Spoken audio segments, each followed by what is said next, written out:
As an teenager क्या आपको fat loss करना चाहिए, और अगर करना चाहिए तो कैसे करना चाहिए, और आपको कब फैट लॉस नहीं करना चाहिए? बिकॉज इस समय पे लोग टीनेज में लुक्स के चक्कर में खाना बंद कर देते हैं, इंटरमीडिएट फास्टिंग में चले जाते हैं, जो कि आपके बॉडी के लिए बहुत ज़्यादा गलत है, स्पेशली इन टीनेज ईयर्स। इससे पहले मैं आपको ये बताऊं कि आपको फैट लॉस करना चाहिए या फिर नहीं करना चाहिए, तो पहले मैं आपको ये बता देता हूँ कि टीनेज में फैट लॉस करने के इफेक्ट्स क्या क्या होते हैं। देखो, टीनेज ईयर्स हमारे एक बॉडी का एक ऐसा फेज होता है जहाँ पे आपके बॉडी का हर एक पार्ट बढ़ रहा होता है, आपका माइंड डेवलप हो रहा होता है, आपके बोन्स बढ़ रही होती है, आपकी हाइट बढ़ रही होती है, आपका बॉडी का हर एक पार्ट डेवलप हो रहा होता है। और अगर आप इस एज में खाना कम कर देते हो, मतलब कि आप न्यूट्रिशन कम लेते हो, देन ये चीज़ आपकी डेवलप नहीं होती एंड जीवन भर के लिए ये आपके बॉडी में इफेक्ट लाती है। मतलब कि आपकी हाइट छोटी रह जाएगी, आपके बॉडी पार्ट्स डेवलप नहीं हो पाएंगे, आपका माइंड डेवलप नहीं हो पाएगा, जो कि आपको बहुत ज़्यादा इफेक्ट्स करेंगी।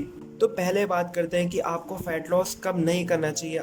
आप ये चार्ट देखो, अगर आप अपने बॉडी वेट एंड हाइट के हिसाब से एक नॉर्मल कैटेगरी या फिर हेल्दी कैटेगरी में आते हो, then you should leave this video right now. And अगर आप ओबीस या फिर ओवरवेट की कैटेगरी में आते हो, then you should watch this video. देखो, अगर आप ओबीस या फिर ओवरवेट की कैटेगरी में आते हो, देन मैं आपको बताता हूँ कि आप अपनी फैट लॉस कैसे कर सकते हो। पहली चीज जो आपकी मैटर करती है वो है Seiko, calories in calories out. आप कितनी कैलोरीज कंज्यूम कर रहे हो और कितनी बर्न कर रहे हो, ये आपके बहुत ज्यादा मैटर करती है। एंड इंटरनेट पे दिखाने वाली कोई भी पिल, कोई भी दवाई, कोई भी बेल्ट आपका फैट लॉस नहीं करवा सकती है। प्लीज इन चीजों को अवॉइड करना, वरना आप फैट लॉस नहीं कर पाओगे। चीज आपको अपनी मेंटेनेंस कैलोरीज फाइंड करनी है। मेंटेनेंस कैलोरीज फाइंड करने के लिए आप सिंपली डिस्क्रिप्शन में दिए गए लिंक से आप कर सकते हो, या फिर आप चैट जीपीटी से भी पूछ सकते हो अपनी मेंटेनेंस कैलोरीज। सिंपली आपको क्या करना है, चैट जीपीटी को अपना हाइट दे देना है, अपना वेट दे देना है, एंड आपको बताना है कि आप अपने दिन में कितना एक्टिव रहते हो। आप स्कूल जाते हो 6 दिन, तो आपको वो डाल देना है। आप जिम करते हो तो वो डाल देना है, या फिर कोई भी एक्टिविटी, फिजिकल एक्टिविटी करते हो तो आपको वो बता देना है। एंड देन वो आपको अपनी मेंटेनेंस कैलोरी निकाल के दे देगा। अब आपको मेंटेनेंस कैलोरी से 10% कम कैलोरीज कंज्यूम करनी है। फॉर एग्जाम्पल, अगर आपका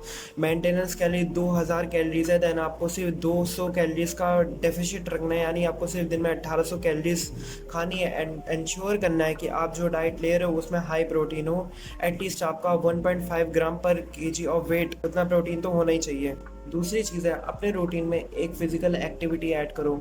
आप जिम कर सकते हो, आप घर पे एक्सरसाइज कर सकते हो, या फिर आप कोई भी टाइप का गेम खेल सकते हो डेली। तो जैसे कि वॉलीबॉल हो गया, फुटबॉल काफ़ी अच्छा गेम है जो कि आप खेल सकते हो, या फिर बहुत ही सिंपल, आप डेली वॉक करो। एटलीस्ट 10,000 स्टेप्स को कंप्लीट करो, जिससे आप बहुत ही ईजिली कैलोरीज बर्न कर सकते हो एंड आप जल्दी फैट लॉस कर सकते हो।